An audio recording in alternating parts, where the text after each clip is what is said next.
incidence of people reporting their addiction to opioids is kind of gone off the charts. He said it was like getting a hug from God. And so when he told me that, I was like, that sounded really interesting. And I was like, well, I want to know what that feels like, It was instant. I mean, I was instantly addicted. I was instantly, I became a different person. I immediately quit my job that I had had for over 5 years, cashed out on all my paid time off, 401k, everything that I had saved up, I cashed out on and, blew that in probably a week.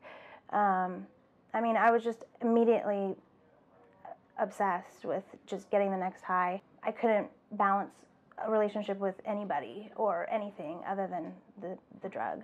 There was visits to psych wards, and there was, countless attempts at rehab where I would stay maybe 5 days and just try to cold turkey come off, and then I'd just run and I'd be gone for, another 6 months or whatever. And then eventually I became homeless, learned how to make money by panhandling and holding a sign on the freeway, and that was my life. Just wake up, draw, make my sign on a piece of cardboard that I grab out of a dumpster, go hold it for, an hour, make $20 and go buy my bag, and then do it, and then go back, hold the sign, make $20, go do the drug, go buy the drug, go do it.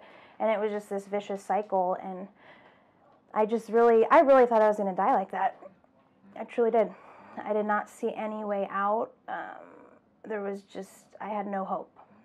To, not deal with the pain and the discomfort of withdrawal, I think those folks that perhaps once had a job, perhaps once were in school, they're doing everything they can to not just get high, but ultimately just to try and feel normal. And that comes at great societal cost. I was actually panhandling in front of Tower Cafe. Supervisor Serna and some other folks were doing the point-in-time homeless count.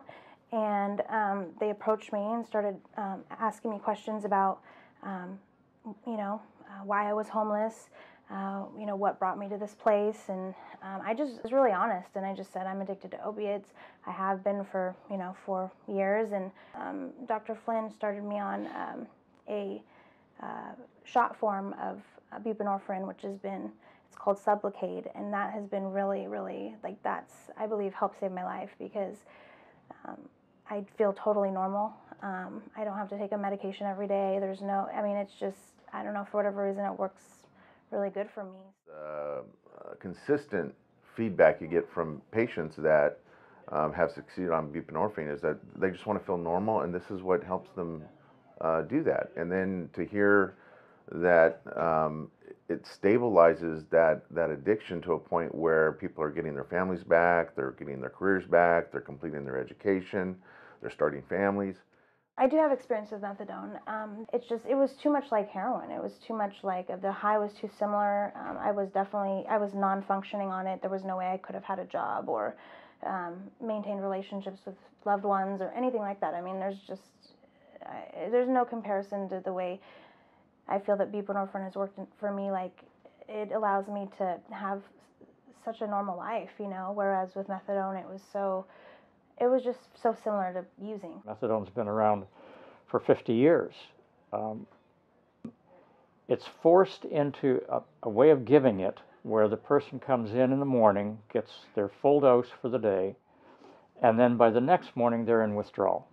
It's the same old cycle they were in with their heroin. Buprenorphine is useful in opioid addiction only. It's not good for methamphetamine addiction. As a treatment for opioid addiction, it replaces the opioid, but only partially. The part that it replaces is craving, withdrawal. Those are gone, and as long as the person takes the medication, they don't return.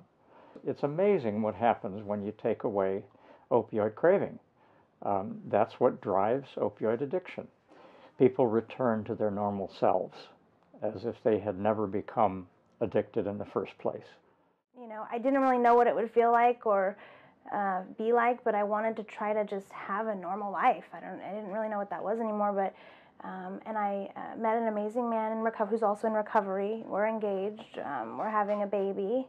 couldn't even have imagined, the possibilities of like where things could go for me, It's like I truly thought I would have died from this disease of addiction. The fact that if we have something that has been proven to be effective, then we, should be held accountable if we don't pursue those effective treatments. And that's why this really kind of grabbed me as something that I need to help advocate for.